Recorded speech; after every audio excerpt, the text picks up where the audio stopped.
আসসালামু আলাইকুম। এএস মা এগ্রো অফিসিয়াল চ্যানেলে আপনাদেরকে অসংখ্য স্বাগতম।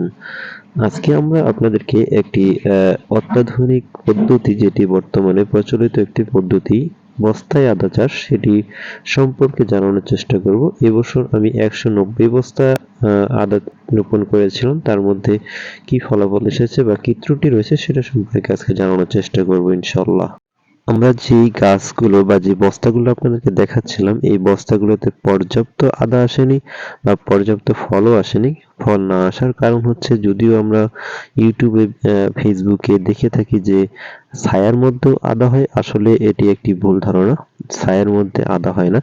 আমার ওই যে আমার সামনে যে বস্তাগুলো দেখতে পাচ্ছেন, এই সাইডটা বাদ দিয়ে এখন ক্যামেরার মধ্যে যে বস্তাগুলো দেখতেছেন, এগুলো আলহামদুলিল্লাহ ভালোই ফল এসেছে। কিন্তু ওই আপনার যে বেড়ার সাইড দিয়ে বা টিনের যে বেড়াটা আছে, এটার সাইড দিয়ে যেই আদার বস্তাগুলো আছে, সেগুলোতে পর্যাপ্ত ফল আসেনি। সামনে যে বস্তাগুলো দেখতেছেন, এগুলোতে পর্যাপ্ত ফল আসেনি। এর কারণ হচ্ছে ওই সাইডটাতে বেশি ছায়া ছিল। ছায়া থাকার কারণে গাছগুলোর কন্দগুলো বড় হয়নি। আদা রোপণ করতে হলে 25% ছায়া হলে আপনার আদার গাছ বা আদার ফলাফল পাবেন, কিন্তু এর বেশি যদি আপনার ছায়া থাকে তাহলে সেখানে ফল হবে না বললেই চলে। যদিও আমরা ইউটিউবে দেখে থাকি যে যদি ছায়া 50% থাকে তারপরেও সমস্যা নেই, কিন্তু আসলেই সমস্যা আছে। আমি যখন এখন যেই বস্তাগুলো ধরতেছি, এগুলো ফল আসে নাই বললে চলে। কারণ এবারের প্রজেক্টটা আমার কতটুকু লাভ হবে আমি জানি না।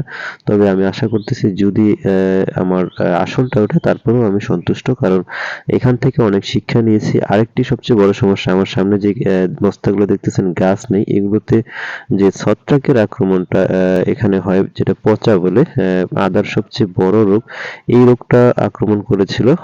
আক্রমণ করার সাথে সাথে আমি সঠিক ট্রিটমেন্ট দিতে পারিনি, আসলে কোন গ্রুপের ওষুধটা দিলে ভালো ফলাফল পাওয়া যাবে।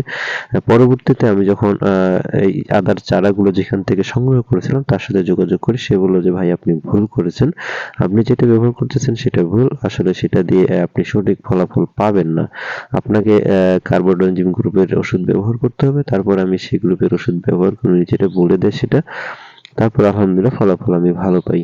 তবে এবার যেই ত্রুটিগুলো আমি ধরতে পেরেছি, যেমন আমি বড় বস্তায় আদাগুলো দিয়েছি, আসলে এটা একটা ভুল পদ্ধতি। যে সিমেন্টের বস্তাগুলো বাজারে পাওয়া যায়, সেই সিমেন্টের বস্তায় আদাগুলো আপনাকে দিতে হবে, তাহলে একটা ভালো ফলাফল পাবেন।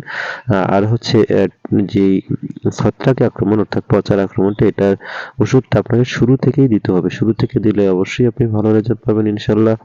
একটি অনুরোধ না করলেই নয়, এই চ্যানেলটিকে সাবস্ক্রাইব করবেন, ফলো করবেন, আর আমার ভিডিওগুলো বেশি বেশি করে শেয়ার করবেন, লাইক করবেন, কমেন্টস করবেন। আপনাদের লাইক, কমেন্টস, শেয়ার বা সাবস্ক্রাইব বা ফলো, এটার মাধ্যমে আমরা উৎসাহিত পাই, তাহলে ভালো কাজ করতে আশাবাদী হই বা আগ্রহী হই। যাই হোক, আর কথা বাড়াচ্ছি না। তবে আদা একটি ক্রিটিক্যাল চাষ, ক্রিটিক্যাল ফসল। এটি আবাদ করতে হলে অনেক কিছু জানতে হয়। আমি যেগুলো এবার জেনেছি, আপনাদের যদি কোনো জানার ত্রুটি থাকে বা কোনো জানার ইচ্ছা থাকে, আমাদের সাথে যোগাযোগ করতে পারেন, এসএমএস করতে পারেন বা কল করতে পারেন, তাহলে আমরা আপনাদেরকে সঠিক পরামর্শ দেওয়ার চেষ্টা করব। আজকে আর বাড়াচ্ছি না, আজকে এ পর্যন্তই। আগামী পর্ব দেখার জন্য ধন্যবাদ রইল। আজকের জন্য বিদায় নিচ্ছি। আসসালামু আলাইকুম রহমতুল্লাহ।